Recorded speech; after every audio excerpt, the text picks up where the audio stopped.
شب گریزاں ہوگی آخر جلوائے خورشید سے، یہ چمن معمور ہوگا نغمائے توحید سے۔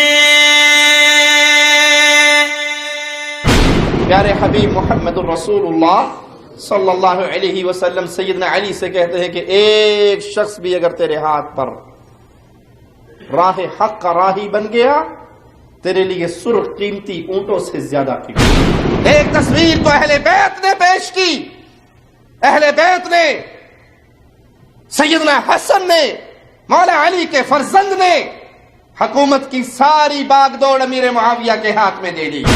سیدنا حسن پہ تان ہوتا ہے تمہارے ان جملوں سے، اگر نعوذ باللہ امیر معاویہ کافر، فاسق، ظالم، فاجر تھے تو امام معصوم تمہارے عقیدے کے مطابق اس کو خلیفہ بنا کر گئے، تو جو کافر کو خلیفہ بنائے، جو فاسق کو خلیفہ بنائے، جو فاجر کو خلیفہ بنائے، جو ظالم کو خلیفہ بنائے، اس کو کیا کہو گے؟ وہ اس جرم میں برابر کا شریک نہیں؟ رکوع اللہ کے علاوہ کسی اور کو نہیں کرتے، ذبح اللہ کے علاوہ کسی اور کے لیے نہیں کرتے، نظر و نیاز غیر اللہ کے نام پہ نہیں دیتے، پکار ایک اللہ کی بلند کرتے ہیں، غیر اللہ کی نہیں کرتے۔ ہم دعائیں اللہ سے مانگتے ہیں، مخلوق سے نہیں مانگتے۔ ہم خالق کو پوجتے ہیں، مخلوق کو نہیں پوجتے۔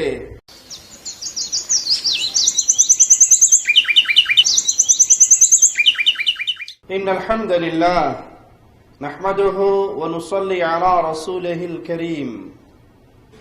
اعوذ باللہ من الشیطان الرجیم، بسم اللہ الرحمن الرحیم۔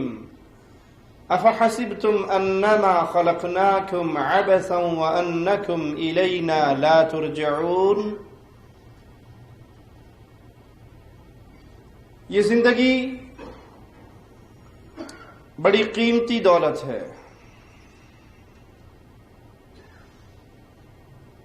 پہلی اور آخری بار ملی ہے، بے مقصد نہیں ملی، اس کے پیچھے ایک بہت بڑا مقصد ہے، اور وہ مقصد اس زندگی میں اپنے اللہ مالک کو راضی کر کے جہنم کی آگ سے محفوظ ہونا اور رب کی جنت میں داخل ہونا، اللہ سے اس کی جنت کو خریدنا، اللہ سے اللہ کی رحمت کے ساتھ جنت کے سودے کرنا۔ جس نے اس مقصد کو یاد رکھا بڑا ہی خوش نصیب ہے، اور جس نے اس مقصد کو بھلا دیا وہ بڑا ہی بد نصیب ہے۔ اس کا منظر موت کے قریب انسان کو یاد آئے گا جب وہ فرشتوں کی روح قبض کرنے کی چبھن کو محسوس کرے گا، پھر کہے گا کاش کچھ دنوں کے لیے واپسی ہو جائے، جو کچھ چھوڑ کے آیا ہوں اس میں کچھ نیکیاں کر لوں۔ یہ زندگی ملی ہے اللہ مالک کے پیغام کو عام کرنے کے لیے، یہ زندگی ملی ہے خالق و مالک کا تعارف کروانے کے لیے، یہ زندگی ملی ہے بھٹکی ہوئی انسانیت کو حق کے راستے پہ چلانے کے لیے۔ امام الانبیاء، امام کائنات محمد الرسول اللہ صلی اللہ علیہ وسلم پوری زندگی اسی غم میں گزارتے ہیں۔ یہی سوچ آپ کو مکے سے طائف لے کر جاتی ہے، یہی سوچ سرداران قریش کے پاس پہنچاتی ہے، اسی سوچ کے تحت کفار کو اپنے گھر بلا کے کھانا کھلاتے ہیں، یہی سوچ آپ کو پہاڑیوں پہ چڑھاتی ہے اور آپ وہاں پر قوم کو اکٹھا کر کے پیغام دیتے ہیں قولوا لا الہ الا اللہ۔ یہ زندگی اس لیے ملی ہے۔ اس دنیا کے اندر کفر و شرک کے اندھیرے پھیل رہے ہیں، خالق و مالک کو چھوڑ کر غیروں کو الہ مانا جا رہا ہے۔ زندگی اس لیے نہیں ملی کہ کھائیں پیئیں، سو جائیں، شادیاں کر لیں، بیوی بچے ہو جائیں اور بس معاملہ ختم۔ یہ تو ضروریات حیات ہے، یہ تو زندگی کی ضروریات ہے۔ مقصد حیات یہ ہے پیارے حبیب محمد الرسول اللہ صلی اللہ علیہ وسلم سیدنا علی سے کہتے ہیں کہ ایک شخص بھی اگر تیرے ہاتھ پر راہ حق کا راہی بن گیا تیرے لیے سرخ قیمتی اونٹوں سے زیادہ قیمتی ہے۔ تو اس زندگی کا مقصد لا الہ الا اللہ کے پیغام کو عام کرنا، اس زندگی کا مقصد رب کی توحید کو پھیلانا، اس زندگی کا مقصد اغیار کے دروں پہ جھکی ہوئی گردنوں کو اٹھا کر انسانیت کے رب کے در پہ جھکانا، یہ زندگی کا مقصد ہے۔ خوش نصیب ہیں وہ جنہوں نے اس مقصد کو پہچان کر اپنے دن اور رات اس پہ صرف کیے۔ اللہ تجھے تیرے پیارے ناموں کا واسطہ ہے، ہمیں بھی ان خوش نصیبوں میں شامل فرما جن کی زندگی کا مقصد لوگوں کی ہدایت ہے۔ آئیے وہ لوگ جو ابھی تک کفر اور شرک کی وادی میں ڈوبے ہوئے، جن کے ذاکروں نے انہیں ابھی تک یہی پیغام دیا ہوا کہ سیدنا حسین رضی اللہ عنہ وارضا مشکل کشا بھی ہیں، حاجت روا بھی ہیں، بگڑیے بھی بناتے ہیں، اولاد بھی دیتے ہیں، شفا بھی دیتے ہیں، ان پر موت بھی نہیں آنی، ان کی قبر پہ سجدہ کرنے کا، ان کی قبر کی زیارت کرنے کا اتنا بڑا اجر ہے کہ اتنا حج کرنے کا بھی نہیں ہے۔ کچھ لوگوں کو ہم نے دیکھا جو بیچارے، ان لوگوں کو دیکھ کر ترس آتا ہے، ان کلپ کو دیکھ کر ہنسیے نہ، مذاق نہ بنائیے، بلکہ ان لوگوں پہ ترس کھائیے کہ کس طرح شیاطین نے ان کو گمراہی کی دلدل میں پھنسا دیا۔ یہ لائق ترس ہے، یہ محبت کے لیے، محبت کے کیے جانے کے قابل ہے کہ ہم ان کو پیار اور محبت سے کفر کی وادی میں سے نکالیں اور اللہ کی توحید کے گلشن میں پہنچا دیں۔ یہ شیطان کا آسان شکار ہو چکے ہیں۔ کچھ لوگوں کو ہم نے دیکھا وہ زمین سے مٹی اٹھا رہے ہیں۔ کسی نے پوچھا یہ مٹی کیوں اٹھا رہے ہیں؟ ان سے پوچھا کہ آپ یہ قدموں کی مٹی، یہ خاک کیوں اٹھاتے ہیں؟ کہا آپ کو نہیں پتا، یہاں سے سیدنا حسین رضی اللہ عنہ وارضا کی قبر کی زیارت کرنے والے لوگ گزرے ہیں اور ان کی شان بڑی اعلیٰ ہے، ان کے قدموں کی خاک سے ہمیں شفا ملتی ہے۔ الناس ياخذون التراب من الزوار. السلام عليكم عمي. عليكم السلام. شنو تسوون؟ نلم تراب زوار، تراب أقدام زوار الحسين عليه السلام نتبرك فيه. تبركون فيه. تراب أقدام زوار الحسين ياخذ لفرنسا من لندن. ما لي صورة مجلك هيك. ها خذ. ما لي صورة أنا عم ضبط تراب. أخذ صورة إحنا جاي نلم. إيه. أخذت إحنا نلم. ها شو تسوون فيه هذا؟ يلا تفضل صور. تراب أقدام زوار قدام الزوار نتبرك بركة الحسين. البركة ناخذ عني. هذا هني الصوب طريق المشاية إلى كربلاء. هذا الطريق مشى عليه 20 مليون زائر. هذا الطريق مشى عليه 20 مليون زائر. واقف بالضبط. يلا هذه الكومة إلي في كذا لك. ها شو تسوون فيه التراب؟ تراب أقدام زوار. ورد؟ يعني شو راح تسوي فيه؟ شو راح تسوي فيه؟ نتبرك به، نخليه بالبيت عندنا، نستشفي به، نتبرك به، كل شيء. بس طبعا ما نأكله احنا، لكن أكيد البركة ناخذه إن شاء الله يا رب. هذا حطه كافين بالبيت تاعك طول حياتك البركة موجودة. یہ بیچارے ترس کھائے جانے کے قابل ہیں جن کو یہ بھی نہیں پتا کہ شفا دینے والی ذات کون سی ہے۔ شفا تو نہ حسین کے ہاتھ میں ہے رضی اللہ عنہ وارضا، نہ حسین کے بابا مولا علی کے ہاتھ میں ہے، نہ محمد الرسول اللہ صلی اللہ علیہ وسلم کے ہاتھ میں ہے۔ تو ہم نے اس سے پہلے کئی دروس میں شیعت کے نام درد مندانہ پیغام محبت کے ساتھ، پیار کے ساتھ، ان کی اپنی کتابوں کے اندر جو تضادات کا مجموعہ ہے وہ پیش کیا ہے۔ اور میں آپ کو خوشخبری سناتا جاؤں، پچھلے ہی دنوں مجھے کوئٹہ سے ایک شخص کا فون آیا جو ایرانی سفارت خانے میں کام کرتا تھا، آفیسر تھا۔ اس نے کہا جبیل میں ہونے والی آپ کی تقریر اسی عنوان پہ جو ہوئی وہ سننے کے بعد پھر میں اپنے مدارس میں گیا، وہاں سے میں نے کتابیں نکالی اور ان کتابوں کو کھولا، وہ تمام حوالہ جات ان کتابوں میں موجود تھے جن کو پڑھنے کے بعد میں نے اہل الحدیث ہونے کا اعلان کیا۔ تو پیار و محبت کے ساتھ ان کو مزید ہم مزید ایسے سوالات ان کے سامنے رکھتے ہیں جو عقل اگر سلامت رہے تو حق کا راستہ بڑا ہی آسان بنا دیتے ہیں. آئیے ایک اور سوال کی طرف بڑھتے ہیں. شیعت کے ہاں سیدنا امیر معاویہ رضی اللہ عنہ وارضا انتہائی ایسی شخصیت ہے جن کو گالیاں دینا، جن کی تکفیر کرنا، جن پہ لعن طعن کرنا ان کے ہاں بڑا اجر و ثواب ہے. وہ ایک بڑا پیارا جملہ کسی اہل سنت کا، اس نے اپنے بیٹے کا نام عمر رکھ لیا. تو وہ نیا نیا اہل توحید میں سے تھا اور ابھی خاندان میں بہت زیادہ شیعہ تھے. تو کسی اس کے رشتہ دار نے کہا کہ جو مرضی مجھ سے لے لے، زمین لے لے، پیسہ لے لے، اس کا نام عمر بدل دے، برداشت نہیں ہوتا ہم سے، یہ نام بہت بھاری ہے ہمارے اوپر، تیری مہربانی جو کہے گا کروں گا، نام بدل دے.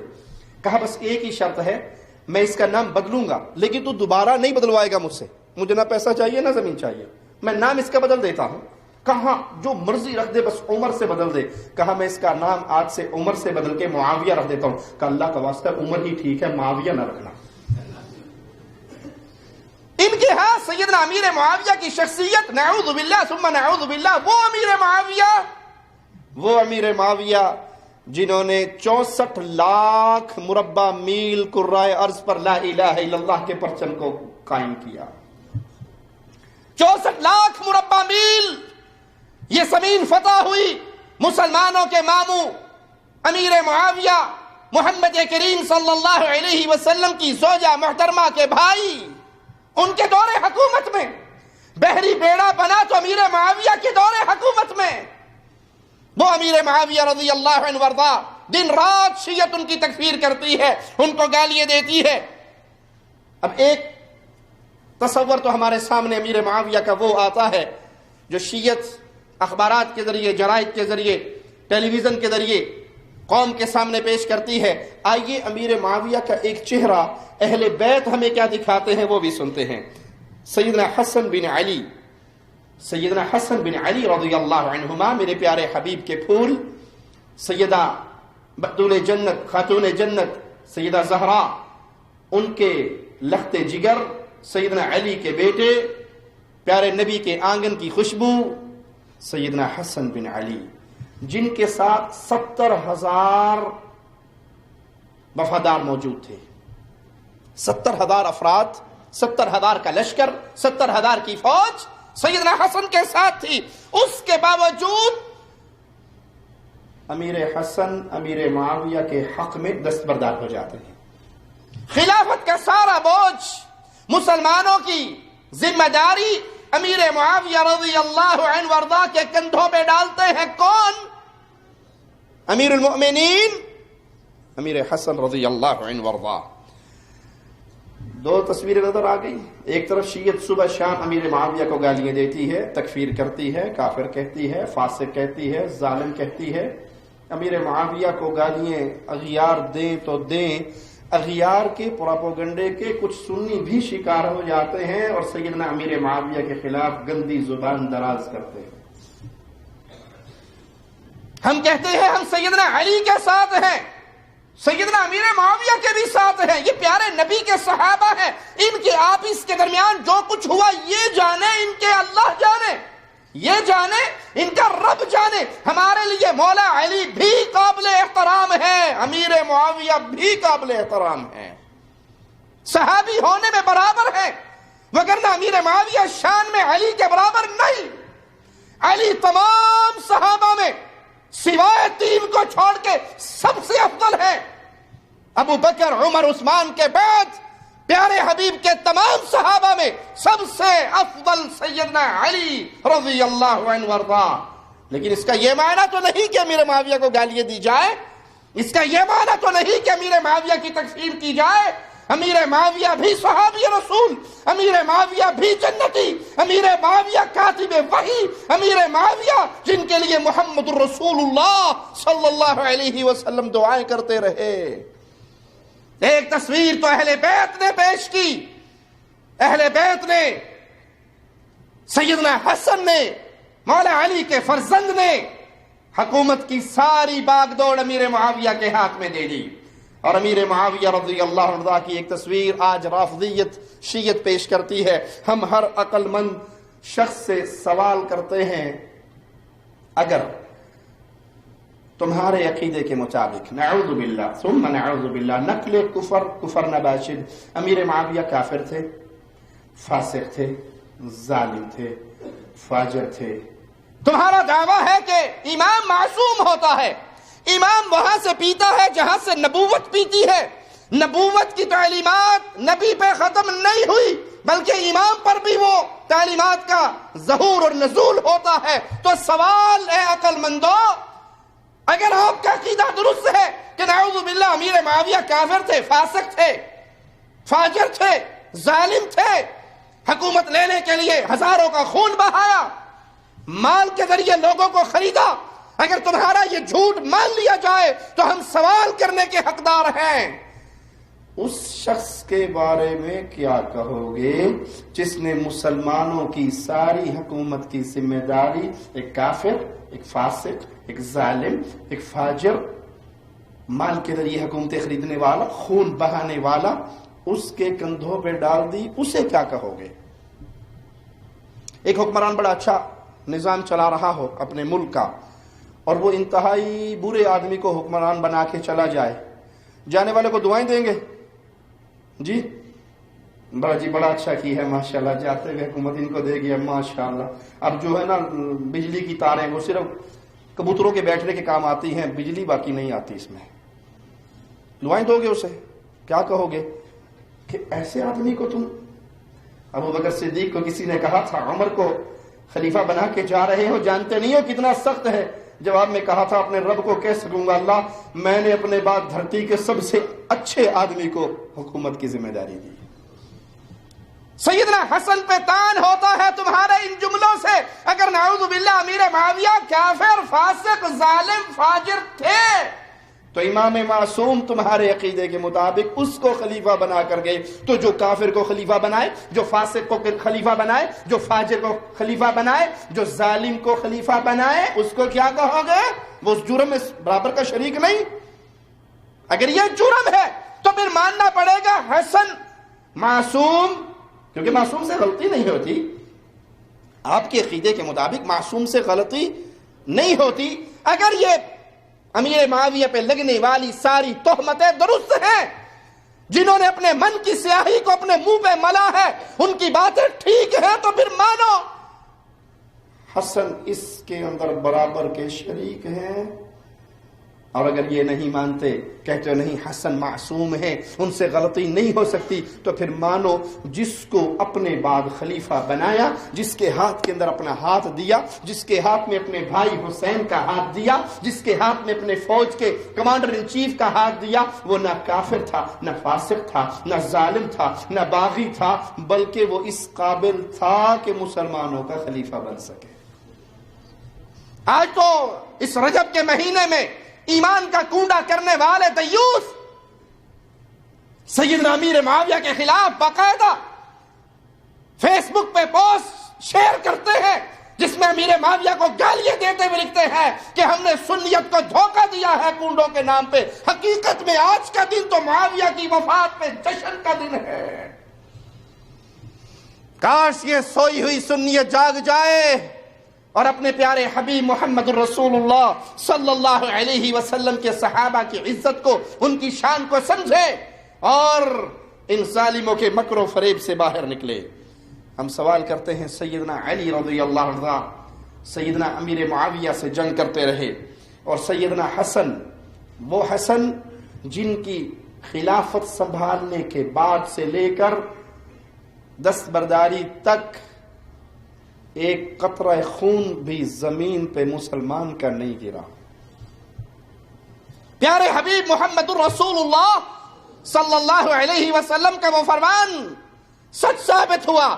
آپ نے کہا تھا ایک بار حسن کو دیکھ کر، یہ میرا بیٹا سردار ہے، یہ سید ہے، اللہ مسلمانوں کی دو جماعتوں کو اس سردار کے ہاتھ پہ اکٹھا کرے گا۔ کس کی دو جماعتیں؟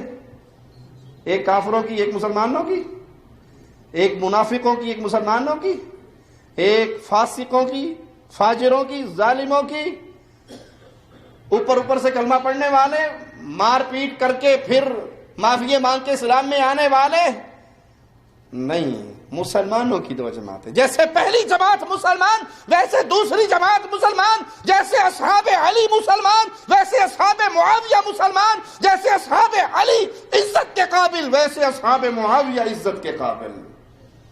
مولا علی سے پوچھا تھا جنازہ پڑھنے کے لیے کن کا پڑھیں گے؟ کہا سب کا پڑھوں گا، اپنوں کا بھی پڑھوں گا، ان کا بھی پڑھوں گا، ہم بھائی ہیں، ہمیں لڑوا دیا گیا ہے، ہمارا دین ایک ہے، ہمارا عقیدہ ایک ہے، ہمارا ایمان ایک ہے۔ یہ جنگ ایمان اور عقیدے کی نہیں، یہ تو غلط فہمی کی جنگ ہے۔ یہ معاملات کو کیسے ڈیل کرنا ہے اس پہ ہونے والا اختلاف ہے۔ عقیدہ ایک ہے، ایمان ایک ہے، اسلام ایک ہے، قرآن ایک ہے، ایک اللہ اور اس کے ایک رسول کو ماننے والے ہیں۔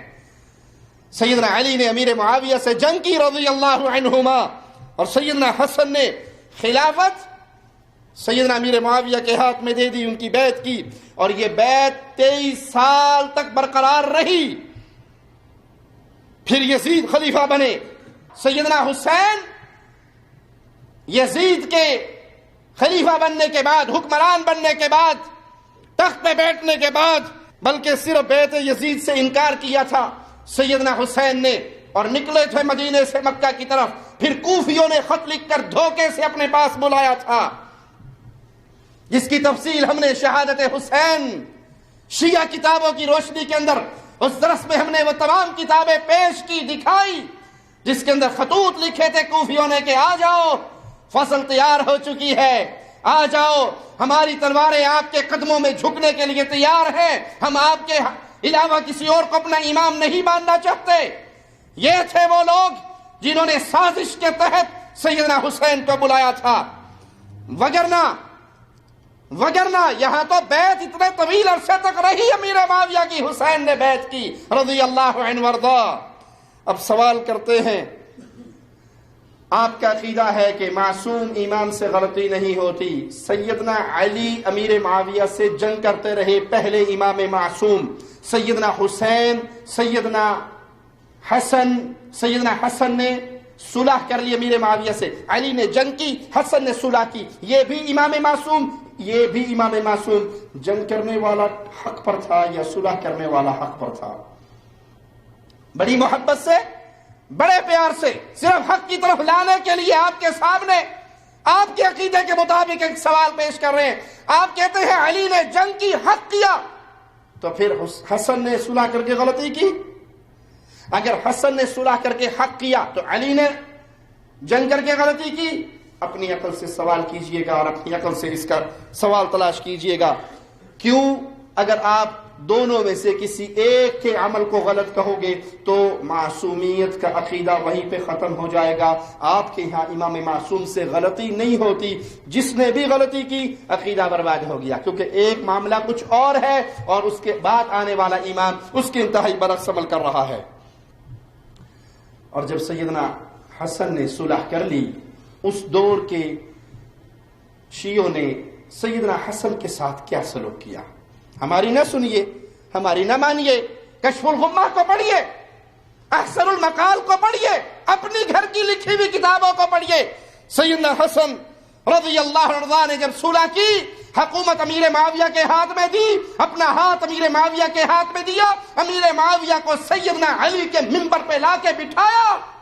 کشف الغمہ صفحہ 540، کتاب الارشاد شیخ مفید کی صفحہ 190، یہ آپ کے گھر کی کتابیں ہیں، کسی سنی رائٹر مورخ کی کتاب نہیں۔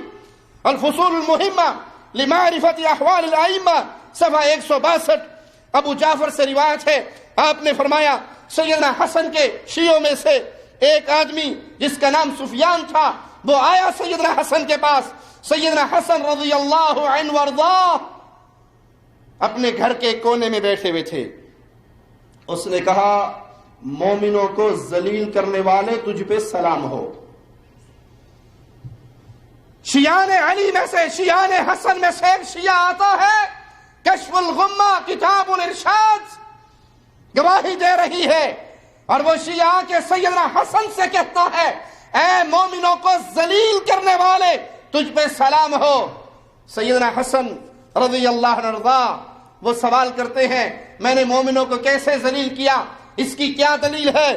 تو وہ جواب میں کہتا ہے آپ نے امت کا بوجھ اپنی گردن سے اتار کر یہ خلافت ایک باغی سرکش کے گردن پہ رکھ دی جو قرآن سے ہٹ کر فیصلے کرتا ہے۔ جس چیز کی اس کو خبر ہوئی اس کی خبر امام معصوم کو نہیں ہوئی، جس کو یہ باغی اور سرکش کہہ رہا ہے امام معصوم کو نہیں پتا تھا کہ یہ باغی ہے، یہ سرکش ہے، یہ قرآن کے خلاف فیصلے کرتا ہے۔ اس سوال پہ غور کریں گے تو بڑی جلدی ہدایت کا راستہ مل جائے گا۔ بلکہ صرف یہی تک نہیں کہ کوفی شیعوں نے سیدنا حسن کو مومنوں کا ذلیل کرنے والا کہا، بلکہ آپ پہ حملہ کیا، آپ کے ران پہ نیزہ مارا، آپ کے مال کو چھینا، آپ کو زخمی حالت میں لایا گیا۔ یہ سلوک تھا آپ کے ساتھ ان لوگوں کا جو دن رات اپنی آنکھوں سے آنسو گراتے ہیں اور اہل بیت کی محبت کے ترانے گاتے ہیں۔ حقیقت میں سیدنا حسن کا صلح کرنا یہ تو پیارے نبی محمد الرسول اللہ صلی اللہ علیہ وسلم کی دی ہوئی وہ خبر تھی جو صحیح بخاری میں حدیث نمبر 2704 پیارے حبیب نے فرمایا تھا یہ بیٹا میرا سردار ہے، ان قریب مسلمانوں کی 2 جماعتیں اس کے ہاتھ پہ اکٹھی ہوں گی، اللہ ان کے ہاتھ پہ صلح کروائے گا۔ تو سوچئے اور بار بار سوچئے، جب بھی آپ کے ذہن میں امیر معاویہ کے خلاف آپ کے ذاکر کوئی بات ڈالیں، آپ کے کانوں سے آپ کے ذاکروں کی آواز ٹکرائے، کوئی امیر معاویہ کو گالیاں دے، فاضل علوی علیہ من اللہ ما یستحق، وہ امیر معاویہ کو گالیاں دیتا ہے، امیر معاویہ کا نام لے کے تکفیر تو کرتا ہی کرتا ہے، اپنی زبان سے گندی گالیاں نکالتا ہے۔ تو جس بھی انسان کے کان میں امیر معاویہ کے خلاف یہ جملے پڑھے وہ سب سے پہلے حسن کو یاد کرے رضی اللہ عنہ وارضا، ان کے اس فیصلے کو یاد کرے کہ اگر معاویہ ایسے ہوتے تو علی کا بیٹا کبھی بھی انہیں اپنا حاکم وقت نہ بناتا رضی اللہ عنہما۔ تو ماننا پڑے گا، 2 میں سے ایک بات ضرور تسلیم کرنی پڑے گی، یا تو امیر معاویہ کو مومن مانو، یا تو امیر معاویہ کو مومن مانو، یا امام معصوم کو غلط کہو کہ اس نے کافر کے ہاتھ میں حکومت دی۔ دونوں میں سے ایک گولی کھانی پڑے گی، جو گولی بھی کھاؤ گے بہت کڑوی رہے گی۔ آپ کے ذاکروں کی تو مجلسیں برپا گرم ہوتی ہیں امیر معاویہ کی تان و تشریح اور گالیوں پر، آپ کے رائٹرز کو سکون ملتا ہے جب تک وہ امیر معاویہ کو گالی نہیں دیتے سکون نہیں پاتے۔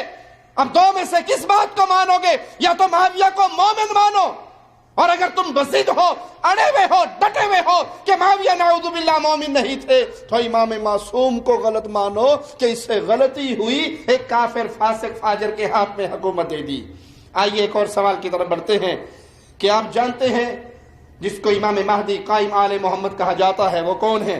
ان کا نام کیا ہے؟ آپ نے اکثر چرچا سنا ہوگا امام مہدی کا۔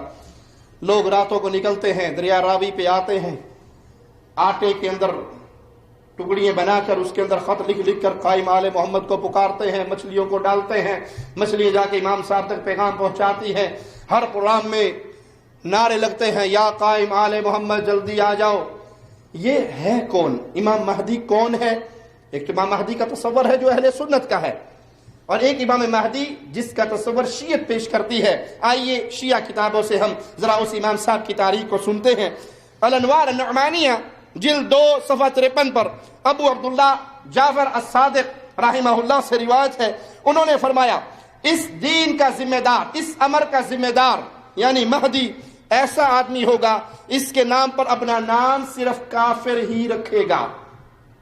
تھوڑی سی توجہ میرے ساتھ رکھیے گا، ان چند کتابوں میں سے آپ کو بڑا کچھ ملنے والا ہے، ان چند حوالوں میں سے آپ کو جو حق پانا چاہتے ہیں، جو راہ حق کے راہی بننا چاہتے ہیں، وہ اللہ کی رحمت سے ان چند سوالوں پہ اپنی کتابوں کو کھول کر پڑھیے اور غور کیجئے تو آپ کو حق کا راستہ ملے گا۔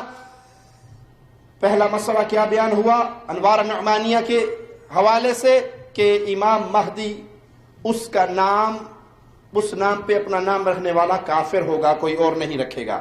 اصول کافی جلد 1 صفحہ 333 پر ہے، وہ منتظر جس کے دروازے سے واپس پلٹا جاتا ہے، اگر تمہیں اس کے نام کے بارے میں خبر ہو جائے تو تم اسے پھیلا دو گے۔ یہ روایت دلیل ہے کہ مہدی کا نام مجہول ہے، چھپا ہوا ہے، کسی کو پتہ نہیں ہے۔ یہاں کہا جا رہا ہے کہ اگر تمہیں پتہ لگ جائے اس کا نام کیا ہے تو تم نشر کر دو گے، پھیلا دو گے۔ پہلی کتاب نے سمجھایا کہ اس کے نام پہ نام رکھنے والا کافر، دوسرے حوالے نے سمجھایا کہ اس کا نام کسی کو پتہ ہی نہیں، وہ مجہول ہے۔ جیسے اس کی جگہ پیدائش مجہول ہے، اس کی پرورش مجہول ہے، اسی طرح اس کا نام بھی مجہول ہے۔ مگر بعض شیعہ کتابوں میں اس کا نام بتایا گیا ہے کہ امام مہدی کا نام محمد ہوگا۔ شیعہ روایات کے مطابق ان کے نام پر نام رکھنا حرام ہے۔ اصول کافی جلد 1 صفحہ 333، کتاب الارشاد صفحہ 394 پر ایک روایت ہے، سنیے: تمہارے لیے اس کے نام کا ذکر کرنا حلال نہیں، اس کا نام بتانا، اس کا ذکر کرنا تمہارے لیے حلال نہیں، بلکہ اس کے نام پر نام رکھنے والوں کو کافروں میں شمار کیا گیا ہے۔ وہی جو پہلا حوالہ تھا اس کو مزید کھول کے بیان کیا جا رہا کہ اس کے نام پہ جو نام رکھے گا اس کا شمار کافروں میں ہوگا۔ دوسری طرف نوری الطبرسی نے مہدی کے 230 نام گنوائے۔ نوری الطبرسی جو شیعت کا بہت بڑا امام ہے، وہ مہدی منتظر کے نام گنواتا ہے اور وہ نام 230 ہے۔ آئیے ان میں سے کچھ نام میں آپ کو سناتا ہوں: المہدی، محمد، القائم، الغائب، الصاحب، الحجہ، ابو صالح۔ حوالے دل میں بٹھانا، تحقیق کے لیے دوڑ لگانا، آپ کو روشنی کا مینارہ نظر آئے گا۔ آپ کی اپنی کتابوں کے یہ اختلافات آپ کو اہل سنت کی طرف لے کر چلیں گے، حق کی طرف لے کر چلیں گے، اہل توحید کے قافلے کی طرف لے کر چلیں گے۔ پہلی بات بتائی گئی کہ مہدی کا نام رکھنے والا کافر، دوسری بات بتائی گئی اس کا نام مجہول ہے، کسی کو پتہ نہیں، اس کے نام کا ذکر کرنا حلال نہیں، اس کا نام تمہیں پتہ لگ جائے تو تم نشر کر دو۔ اور چوتھی بات بتائی گئی کہ نہیں، اس کے تو 230 نام ہیں۔ آئیے سوال کرتے ہیں، مہدی کب پیدا ہوا؟ کہا گیا مہدی اپنے والد کی وفات کے 8 مہینے بعد پیدا ہوا۔ ان کے والد فوت ہو گئے، 8 مہینے کا عرصہ گزر گیا، پھر مہدی پیدا ہوا، ایک قول۔ دوسرا قول یہ کہا گیا کہ اپنے والد کی وفات سے پہلے 252 ہجری میں پیدا ہوا، کسی نے کہا 255 ہجری میں پیدا ہوا، ایک قول ہے کہ 256 ہجری میں پیدا ہوا، ایک قول ہے کہ 257 ہجری میں پیدا ہوا، کسی نے کہا 258 ہجری میں پیدا ہوا، کسی نے کہا 8 ذوالقعدہ کو پیدا ہوا، کسی نے کہا 8 شعبان کو پیدا ہوا، اور ایک قول یہ ہے کہ 15 رمضان کو پیدا ہوا۔ ہم پوچھتے ہیں اکو واری پیدا ہویا کہ واری واری پیدا ہویا؟ اتنا زیادہ اختلاف اس مہدی کی پیدائش پر، اقوال کا انبار ہے۔ کوئی رمضان کہہ رہا ہے، کوئی شعبان کہہ رہا ہے، کوئی ذوالقعدہ کہہ رہا ہے، اور کوئی سال ہی بدل رہا ہے۔ 255، 256، 257 سالوں کا اختلاف، مہینوں کا اختلاف، دنوں کا اختلاف۔ اچھا چلو آگے چلتے ہیں، مہدی کی ماں کا نام کیا ہے اور مہدی کی ماں کون ہے؟ بہار الانوار جلد 51 صفحہ نمبر اس کا 15 ہے، اور کشف الغمہ جلد نمبر 2 ہے، صفحہ 475 ہے۔ آئیے ان روایات کو دیکھتے ہیں جن روایات میں اختلافات کا انبار ہے مہدی کی ماں کے حوالے سے۔ مہدی کے نام پہ اختلاف، مہدی کی سن پیدائش پہ اختلاف۔ اب آتے ہیں مہدی کی والدہ کی طرف۔ شیعہ علماء کہتے ہیں وہ ایک لونڈی تھی، اس کا نام نرگس تھا، کچھ کہتے ہیں نہیں لونڈی تھی نام ثقیلہ تھا، کچھ کہتے ہیں نہیں لونڈی تھی نام ملیکہ تھا، کچھ کہتے ہیں نہیں لونڈی تھی نام خم تھا، کچھ کہتے ہیں نہیں لونڈی تھی نام حکیمہ تھا، کچھ کہتے ہیں نہیں اس کا نام ریحانہ تھا، لونڈی تھی لیکن نام ریحانہ تھا، کچھ کا قول ہے کہ کالی حبشن لونڈی کا بیٹا ہے، ایک قول ہے نہیں آزاد عورت کا بیٹا ہے۔ تو ہم سوال کرتے ہیں عقل مندو، ایک ہی ماں ہوگی نا، ایک ہی کے پیٹ سے جنم لیا ہوگا۔ کبھی کہتے ہو لونڈی تھی، حبشن تھی، کالی تھی، کبھی کہتے ہو نہیں گوری تھی، کبھی کہتے ہو نہیں آزاد تھی، کبھی اس کا نام نرگس تھا، کبھی اس کا نام حکیمہ تھا۔ تو بتاؤ مہدی کی ماں کون تھی، اس کا نام کیا تھا؟ ان تمام اختلافات سے جان چھڑانے کے لیے ان جھوٹوں سے بھاگنے کے لیے نوری طبرسی نے نیا جھوٹ بولا کہ کوڑ دے پیر نہیں ہوندے، جنہیں مرضی کوڑ مار چھڈو، ایک لکان واسطے 5-7 اور ٹھوک دیو، پھر کہیں پکڑے جاؤ گے تو پھر نیا جھوٹ بول دینا۔ نوری طبرسی نے ان سارے اختلافات سے جان چھڑانے کے لیے نئی بات کہی۔ اس نے کہا نہیں، اس کا نام ملیکہ تھا، کبھی کبھی اسے ریحانہ بھی کہتے تھے اور کبھی کبھی اسے نرگس کے نام سے بھی پکارا جاتا تھا، اور مختلف اس کے یہ جتنے نام ہیں بی بی ایک ہی تھی، نام مختلف تھے۔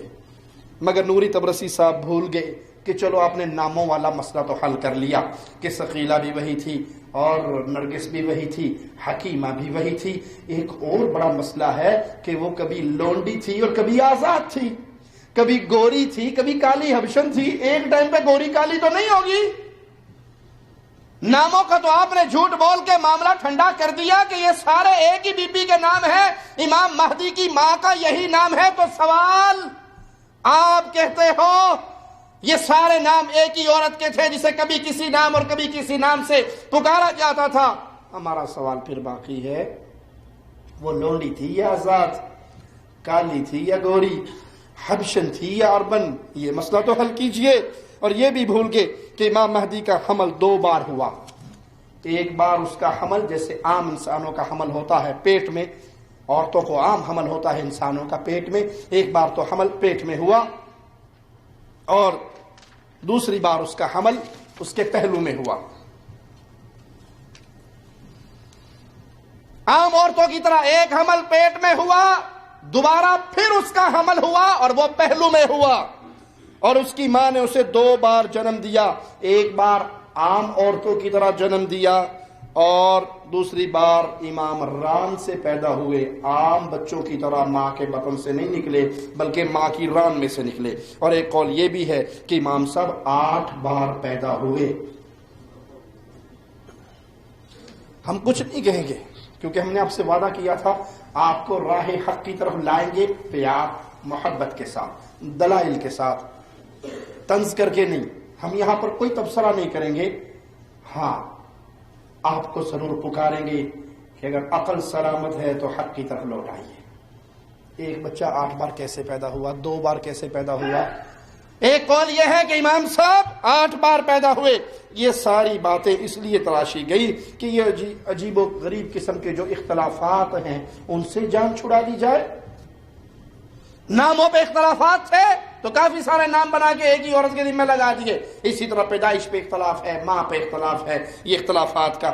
آئیے اگلی بات کی طرف چلتے ہیں۔ امام مہدی کا حمل کب ہوا؟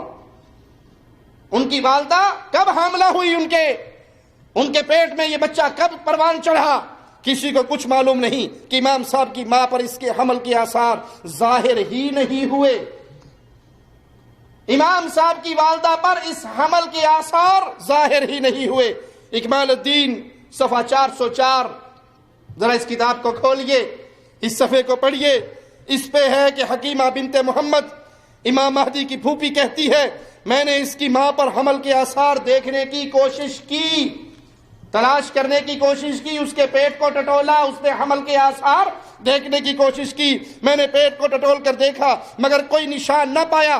پھر وہ حسن کے پاس واپس گئی اور اس کے بارے میں خبر دی، مگر اس نے تاکید سے کہا کہ نہیں وہ حاملہ ہے، اور اس عورت سے کہا جب فجر کا وقت ہوگا تمہارے لیے حمل ظاہر ہو جائے گا۔ 9 مہینے کا حمل اچانک ایک ہی لمحے میں، فجر پڑھ کے آؤ گی، فجر کا وقت ہوگا، اچانک تمہارے اوپر حمل کے آثار ظاہر ہوں گے۔ لیکن اس سے بڑھ کر عجیب بات یہ ہے کہ امام مہدی کی والدہ کو خود ولادت کی رات تک حمل کے بارے میں علم نہیں ہو سکا۔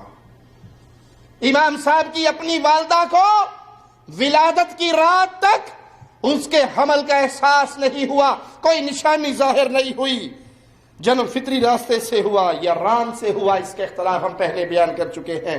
امام مہدی کی پرورش کیسے ہوئی؟ ابو الحسن سے روایت ہے، وہ کہتے ہیں ہم ائمہ کی جماعت ایک دن میں اتنی پرورش پاتے ہیں، امام صاحب ایک دن میں اتنے زیادہ نشو نما کرتے ہیں، پروان چڑھتے ہیں جتنے باقی لوگ ایک ہفتے میں۔ باقی لوگ ایک ہفتے کا بچہ ہو اور امام ایک دن کا بچہ ہو تو وہ دونوں برابر ہوں گے۔ اسی طرح دوسری روایت میں ہے جب کوئی بچہ 1 ماہ کا ہو جاتا ہے تو یوں لگتا ہے جیسے وہ 1 سال کا ہو گیا. ائمہ میں سے کوئی امام 1 ماہ کا ہو، دیکھنے والے کو وہ 1 سال کے برابر لگتا ہے. تیسری روایت سنیے.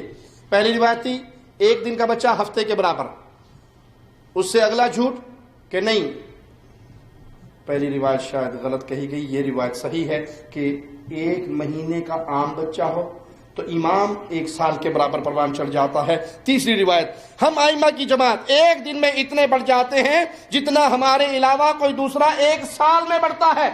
پہلے ہفتے کا بچہ، 1 دن کا بچہ ہفتے کے برابر تھا، مہینے کا بچہ سال کے برابر تھا. تیسری روایت نے سارا معاملہ ٹھنڈا کر دیا کہ پچھلی 2 کو چھوڑ دو، یہ پکڑ لو، تمہارا بچہ 1 دن میں جتنا پروان چڑھتا ہے امام 1 سال کے بچے کے برابر 1 دن میں پروان چڑھتا ہے. امام مہدی رہتے کہاں پر ہیں؟ یہ سارے اختلافات آپ کے سامنے لا رہا ہوں تاکہ حق کو پالو اور حق کے راستے پہ چل پڑو. امام مہدی رہتے کہاں ہیں؟ ایک قول ہے کہ آپ مدینے میں رہتے ہیں، دوسرا قول ہے آپ الروحہ میں رہتے ہیں، تیسرا قول ہے کہ امام صاحب مکے میں رہتے ہیں، چوتھا قول ہے آپ سامرا بغداد کے قریب ایک غار ہے اس میں رہتے ہیں.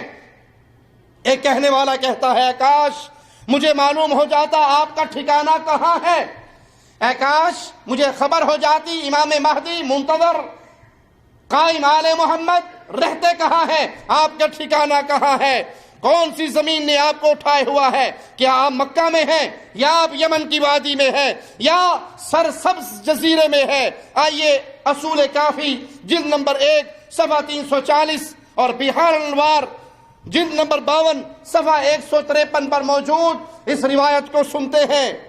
الکافی کا مصنف کہتا ہے صاحب امر یعنی امام مہدی قائم آل محمد کے لیے ضروری ہے کہ وہ غائب رہے، اور غائب رہنے کے لیے تنہائی ضروری ہے، اور مدینہ بہترین منزل ہے، طیبہ بہترین منزل ہے. ایک روایت امام مہدی کے لیے ضروری ہے غائب رہے، تنہا رہے، اور تنہائی کے لیے مدینہ بہترین منزل ہے. دوسری روایت کسی نے حسن عسکری سے کہا اگر آپ کے ساتھ کوئی حادثہ پیش آ گیا تو میں آپ کے بارے میں کہاں تلاش کروں؟ تو انہوں نے جواب میں کہا مدینے میں تلاش کرنا. جبکہ توسی نے اپنی ایک روایت میں کہتا ہے، عبدالاعلی سے روایت ہے، وہ کہتا ہے میں نے ابو عبداللہ کے ساتھ سفر پر جب نکلا، جب ہم روحا کے مقام پر پہنچے تو اس نے اپنے اوپر جھکے ہوئے ایک پہاڑ کو دیکھا جس پہاڑ کا سایہ بڑا ہوا تھا، جھکا ہوا تھا. اس نے اس پہاڑ کو دیکھا، پھر مجھ سے کہا کیا تم اس پہاڑ کو دیکھ رہے ہو؟ یہ پہاڑ فارس کے پہاڑوں میں سے ایک پہاڑ ہے. یہ پہاڑ فارس کے پہاڑوں میں سے ایک پہاڑ ہے، یہ ہمارا محبوب پہاڑ ہے، اس لیے اللہ تعالیٰ نے اسے ہماری طرف منتقل کر دیا. جان لو اس میں ہر درخت کھانا ہے، اور ڈرنے والے کے لیے 2 مرتبہ اس میں پناہ ہے، امان ہے. اور ہمارے صاحب امر امام مہدی اسی پہاڑ کے اندر 2 دفعہ غائب ہوئے ہیں. اس پہاڑ میں امام صاحب 2 دفعہ غائب ہوئے. ایک بار تو مختصر وقت کے لیے گئے اور تھوڑی ہی دیر کے بعد واپس آ گئے، دوسری بار لمبی مدت کے لیے جا کے اس میں پناہ لے چکے، چھپ چکے ہیں. آئیے مزید روایات کو دیکھتے ہیں. کبھی کہتے امام صاحب مکہ کی بعض وادیوں میں چھپے ہوئے ہیں. تفسیر عیاشی جلد نمبر 2 صفحہ 56، البرہان جلد نمبر 2 صفحہ 81، بحار الانوار جلد نمبر 52 صفحہ 341 میں ہے. ابو جعفر نے کہا صاحب امر ان گھاٹیوں میں غائب ہے، اور مکہ کی ایک وادی کی طرف اشارہ کیا. بغداد میں بھی ہے، سامرا کی غار میں بھی ہے، مکہ میں بھی ہے، مدینہ میں بھی ہے، یمن کی وادی میں بھی ہے، روحا میں بھی ہے. امام مہدی کی زیارت کی بعض دعاؤں کا ترجمہ سنیے. اے کاش مجھے معلوم ہوتا کہاں آپ نے ٹھکانہ پکڑا ہے، بلکہ کون سی زمین نے آپ کو اٹھایا ہے. کہ امام صاحب واپس جب آئیں گے تو ان کی کیفیت کیا ہوگی؟ آئیے اس کی طرف بڑھتے ہیں. وہ جوان واپس آئیں گے یا بوڑھے واپس آئیں گے؟ بہترین لباس فاخر میں ہوں گے یا بغیر لباس کے ہوں گے؟ ان کی کیفیت کیا ہوگی؟ آئیے شیعہ کتابوں سے آپ کو سناتا ہوں. بحار الانوار جلد نمبر 7 ہے، صفحہ نمبر اس کا 53 ہے. اس پہ لکھتے ہیں کسی نے امام صادق سے سوال کیا میرے آقا کیا امام زمانہ جوان آئیں گے یا ان پر بڑھاپے کے آثار ہوں گے؟ تو آپ نے فرمایا سبحان اللہ، یہ بات کیسے معلوم ہو سکتی ہے؟ امام صاحب جیسا چاہیں گے اسی روپ کے اندر ظاہر ہوں گے، جس حالت میں چاہیں گے آئیں گے. یہ سوال کیسے پتہ لگ سکتا ہے؟ امام کا جو جی چاہے گا، چاہے جوانی میں آئے چاہے بڑھاپے میں آئے. پہلا قول یاد رکھیے گا, دوسرا قول سنیے گا. ایک روایت کے مطابق آپ جوانی کی حالت میں ظاہر ہوں گے, اور تقریباً سال بھی گنوا دیے ہیں کہ 32 سال کی عمر کے لگ بھگ آپ کی عمر لگ رہی ہوگی. ایک میں ہے آپ کی مرضی ہے, جوان آئے بوڑھے آئے جیسا مرضی روپ دھار لے. دوسری بات کہتی نہیں, وہ پہلا والا کال ٹھیک نہیں تھا, اسے ڈیلیٹ کر دو, اگلا یاد کر لو کہ 32 سال کی عمر میں جب آئیں گے ظاہر ہوں گے. تاریخ مبعد ظہور صفحہ 361 پر ایک اور روایت ہے, وہ سنیے. کہتے نہیں, آپ 51 سال کی عمر میں ظاہر ہوں گے. طاہر القادری صاحب کے جھوٹ آپ نے سنے نا, کبھی کہیں بیچارے ڈنڈی مارتے ہیں اور کہیں پچھلا جھوٹ بھول جاتے ہیں کہ میں نے کیا کہا تھا. کبھی تو کہتے ہیں کہ میں امام ابو حنیفہ کی خواب کے اندر شاگردی کرتا رہا. کتنے سال جی؟ 9 سال. اور پھر بھول گئے, پھر آگے چھلانگ مار دی.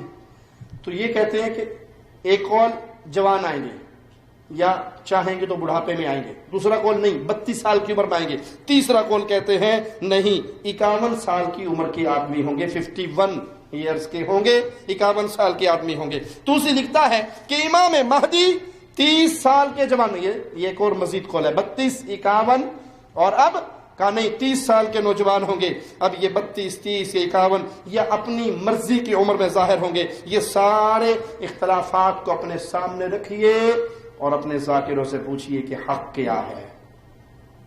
یہ اقوال آپ کو حق کی طرف لے کے جانے کے لیے, یہ دلائل آپ کو حق کا راستہ دکھانے کے لیے, یہ آپ کے دل کے اندر تحقیق کا مادہ پیدا کرنے کے لیے ہم نے ایک چھوٹی سی کوشش کی ہے کہ اے حق کے تلاش کرنے والوں, اے حق کی محبت رکھنے والوں, اے آخرت کے دن جنت کا حصول اپنے ذہنوں میں بٹھانے والوں, لازم ہے کہ آپ لوٹ کر آؤ اہل توحید کے قافلے کی طرف. آئیے ایک اور سوال کی طرف بڑھتے ہیں. امام مہدی کی حکومت کی مدت کتنی ہوگی؟ امام مہدی آئیں گے, حکومت کریں گے, کتنا عرصہ کریں گے, ان کی حکومت کی عمر کتنی ہوگی؟ تاریخ ما بعد ظہور صفحہ 433 پر محمد باقر کہتے ہیں کہ اس بارے میں بہت زیادہ روایات ہیں, بہت زیادہ خبریں ہیں, اور سب مضمون کے لحاظ سے بڑی حد تک آپ اس میں ٹکراتی ہیں. امام مہدی آ کر کتنے سال حکومت کریں گے؟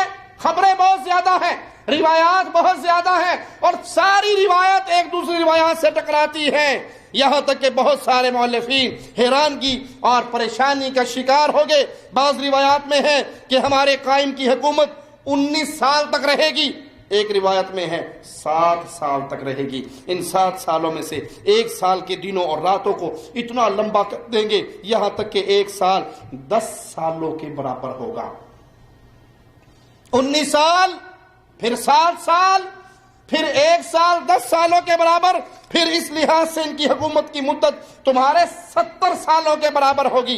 ایک اور روایت کے مطابق امام مہدی اس دنیا میں اصحاب کہف کی مدت یعنی 309 سال تک قیام کریں گے. یہ اتنے تناقضات ہیں, یہ اتنے اختلافات ہیں جو شیعہ کتابوں کے اندر موجود ہیں. امام صاحب کے نام کے بارے میں, امام صاحب کی پیدائش کے بارے میں, امام صاحب کی حکومت کے بارے میں, امام صاحب کی پرورش کے بارے میں, امام صاحب کے وجود کے بارے میں شیعہ کتابیں کیا کہتی ہیں, ان کے علماء کیا کہتے ہیں. آئیے ایک اور اس کا بھی سنا دوں. امام مہدی کے بھائی جعفر امام صاحب کے وجود کا انکار کر دیتے ہیں.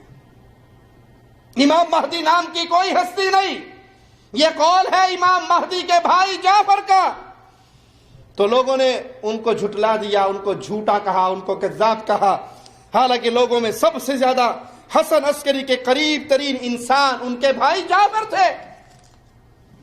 سب سے زیادہ کلوز ان کے بھائی جعفر تھے. الصواعق المحرقہ صفحہ 168 پر امام کے بھائی جعفر کہتے ہیں بے شک ان کا بھائی مر گیا ہے, نہ ہی اس کی نسل چلی. 11ویں امام کی نسل چلتی تو بار بار پیدا ہوتا, 11ویں امام کی نسل نہیں چلی, بھائی مر گیا, معاملہ ختم ہو گیا, نسل نہیں چلی, نہ ہی ان کے پیچھے کوئی رہا. مگر اس قول کو شیعہ علماء نے ٹھکرایا. توسی کہتا ہے بے شک جعفر کا انکار ایسا شبہ نہیں جس پہ لوگ اعتماد کر لیں, اور اس انکار کی وجہ سے اب سوال یہ ہے کہ گھر والوں کی گواہی مانی جائے گی یا باہر والوں کی؟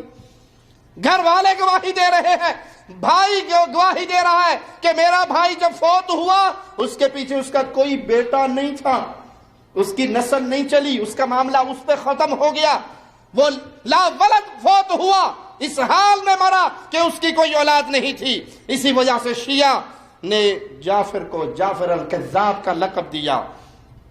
دلیل کے لیے دیکھیے اکمال الدین لابن بابویہ صفحہ نمبر 312، سفینۃ البحار صفحہ نمبر 162، جلد نمبر 2۔ اور حقیقت یہی ہے کہ اہل علم اور تاریخ دان نے یہی لکھا ہے کہ حسن بن علی العسکری کی نہ ہی کوئی نسل چلی، نہ ہی ان کے بعد کوئی ان کا بیٹا، انہوں نے اپنے پیچھے کسی کو چھوڑا اور معاملہ ان پر ختم ہو گیا، وہاں سے نسل آگے نہیں چلی۔ اور اگر مان بھی لیں کہ نہیں امام کا وجود ہے تو پھر ہم سوال کرتے ہیں اے عقل مندو، کب سے شیعت اپنے امام کو پکار رہی ہے؟ اب تو ہر جلسے میں، ہر مجلس میں، ہر محرم میں سب سے بڑا بینر کیا ہوتا ہے؟ یا قائم آل محمد، اللہ دا واسطہ ہی باہر آ جاؤ، برا حال ہو گیا، باہر آ جاؤ، پکارتے ہیں، آوازیں دیتے ہیں، یاد کرتے ہیں۔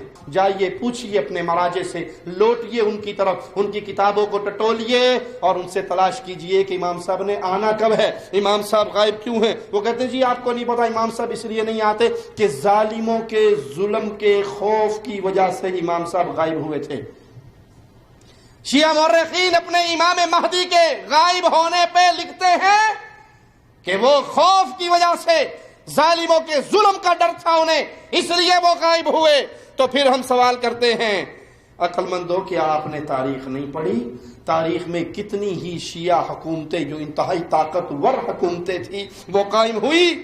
فاطمی حکومت قائم ہوئی جس نے ظلم و ستم کے انبار لگائے، انتہائی مضبوط حکومت۔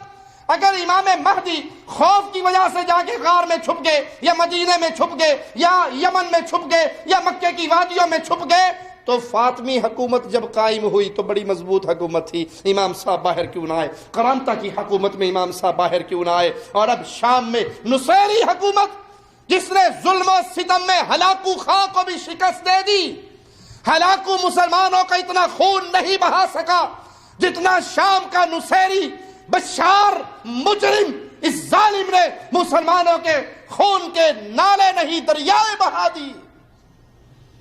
معصوم بچوں کے اوپر اس طاغوت نے، جس کے نام لے وقت کلمہ پڑھتے ہیں لا الہ الا بشار، اور سنی مسلمانوں کو مجبور کیا جاتا ہے وہ اپنی زبان سے لا الہ الا بشار کہے، اور جو نہیں کہتے ان کو زندہ جلا دیا جاتا ہے، آگ لگا دی جاتی ہے، زندہ زمین میں دفن کر دیا جاتا ہے۔ اللہ سلامتیوں کا نزول کر ان اہل سنت مواحدوں پر جو زندہ جل گئے، تیرے نام کے علاوہ کسی اور کے الہ کا اقرار نہ کیا۔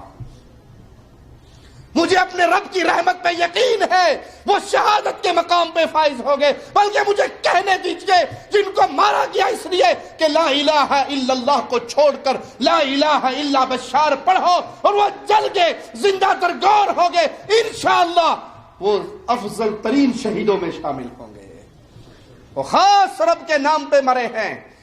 یہ نصیری حکومت جو آج ظلم اور جبر کے پنجے گاڑ چکی ہے، جس کی پشت پہ پورا کفر اکٹھا ہو چکا ہے، امام صاحب اتنی طاقتور حکومت کے آنے کے باوجود باہر کیوں نہیں آئے؟ پوچھئے اپنے ذاکروں سے، پوچھئے اپنی سیاہ پگڑی والوں سے، سفید پگوں والوں سے۔ اب تو امام صاحب کا وہ بہانہ جو تم ہمیں سنایا کرتے تھے کہ وہ خوف کی وجہ سے بھاگ کے غاروں میں پناہ لے چکے ہیں، اس نصیری شام کی حکومت میں باہر کیوں نہ آئے؟ ایران کی حکومت شیعہ حکومت جنہوں نے یہودیوں کی عبادت خانے بنانے کی اجازت دی، کسی کو نہیں معلوم تو یاد کر لے، ایران میں یہودیوں کے عبادت خانے، مجوسیوں کے عبادت خانے، عیسائیوں کے گرجا گھر موجود ہیں، اہل سنت کی کوئی مسجد موجود نہیں ہے۔ جس شیعہ حکومت نے، ایرانی حکومت نے ہر سنی ملک کے اندر فساد برپا کیا ہے، ہر سنی ملک کو تباہ کرنے پہ خاص مشن پہ گامزن ہے۔ امام مہدی صاحب کا ترلا کر لو کہ اتنی مضبوط حکومت کے آنے پر تو باہر آ جاؤ۔ اگر آپ کی ائمہ کا یہ قول درست ہے کہ امام غائب ظالموں کے ظلم کے ڈر سے بھاگ کر غائب ہوئے، فاطمی حکومت میں نہ آئے، کرامتا کی حکومت میں نہ آئے، نصیریوں کی حکومت میں نہ آئے، اور اب ایران کی مذہبی حکومت میں نہ آئے، تو پھر اللہ کی قسم انہیں زندگی بھر کبھی بھی واپس نہیں آنا۔ یہ وہ لوگ ہیں جس کے نام پہ ذاکروں کی دکانداری چلتی ہے، ان کا چندہ چلتا ہے، ان کا کاروبار چلتا ہے، ان کے کھانے کے ڈھون چلتے ہیں، وگرنہ جس شخصیت کا وجود نہیں، جس کے بھائی 11ویں امام کے بھائی جعفر انکار کر رہے ہیں کہ میرے بھائی کی نسل آگے چلی نہیں، تو وہاں اس سے امام کا ظہور کیسے ہوگا؟ یہ وہ چند سوالات تھے جو ہم نے عقل مندوں کے لیے ان کی عقلوں پہ گرے ہوئے پردوں کو ہٹا کر ان کو حقیقت حال دکھانے کے لیے آپ کے سامنے رکھے۔ اللہ کے لیے حق کی طرف آ جائیے، اہل سنت کے قافلے میں شامل ہو جائیے۔ اہل سنت کا قافلہ اختلافات کے اوپر نہیں ہے، اتحاد کے اوپر ہے۔ ہم ایک اللہ کی عبادت کرتے ہیں اور اللہ کی عبادت میں کسی اور کو شریک نہیں کرتے۔ ہمارے ہاں عبادت کا حقدار اللہ ہے، ہم سجدہ اللہ کو چھوڑ کر غیروں کو نہیں کرتے، رکوع اللہ کے علاوہ کسی اور کو نہیں کرتے، ذبح اللہ کے علاوہ کسی اور کے لیے نہیں کرتے، نظر و نیاز غیر اللہ کے نام پہ نہیں دیتے، پکار ایک اللہ کی بلند کرتے ہیں، غیر اللہ کی نہیں کرتے۔ ہم دعائیں اللہ سے مانگتے ہیں، مخلوق سے نہیں مانگتے۔ ہم خالق کو پوجتے ہیں، مخلوق کو نہیں پوجتے۔ نبی مخلوق ہے، علی مخلوق ہے، ولی مخلوق ہے، اولیاء اللہ مخلوق ہے۔ مخلوق کی عبادت کی طرف ہم نہیں بلاتے، خالق کی عبادت کی طرف بلاتے ہیں۔ ہمارا دین بڑا سادہ ہے، یہ دین نام ہے کتاب اللہ اور سنت رسول اللہ کا صلی اللہ علیہ وسلم۔ اس دین میں اللہ کا کلام اور اس کلام کی بہترین تفسیر، تاجدار مدینہ کی حدیث، یہ دو چیزیں ہیں جو ہمیں حق کے راستے کی طرف لے کر چلتی ہیں۔ اس دین میں یہ نہیں ہے کہ آپ نے فلاں کی جیب بھرنی ہے یا فلاں کی جیب بھرنی ہے۔ اللہ آپ کو مال دے تو آپ نے اپنے غریب مسلمان بھائیوں اور خاص طور پہ ان میں سے بھی جو آپ کے رشتہ دار مسلمان ہیں، ان پہ اپنی زکوٰۃ میں سے پیسہ خرچ کرنا ہے۔ 2.5% آپ کے اوپر اللہ کی طرف سے مقرر ہے۔ یہاں اماموں کا حق، مزاروں کا حق، قبروں کے نام پہ الگ اکاؤنٹ نہیں ہے۔ یہ قبر پرستی کفر اور شرک کا دروازہ ہے۔ آئیے اللہ کی توحید کی طرف ہم آپ کو پکار رہے ہیں، نبی کی سنت کی طرف آپ کو پکار رہے ہیں۔ ہم صحابہ کی محبت کی طرف پکارتے ہیں۔ جب ہم صحابہ کی محبت کا نام لیتے ہیں تو اس کا یہ معنی قطعا نہیں ہوتا کہ اہل بیت کی توہین کی جائے۔ اللہ کی قسم، اہل الحدیث، اہل سنت والجماعت صحابہ کے گستاخ کو بھی کافر جانتے ہیں، اہل بیت کے گستاخ کو بھی کافر جانتے ہیں۔ ہمارے دین میں ابو بکر کو گالی دینا جائز نہیں، مولا علی کو بھی گالی دینا جائز نہیں، سیدہ کائنات عائشہ صدیقہ کو گالی دینا جائز نہیں، خاتون جنت فاطمہ الزہرا کو بھی گالی دینا جائز۔ گالی ہمارا دین ہی نہیں ہے۔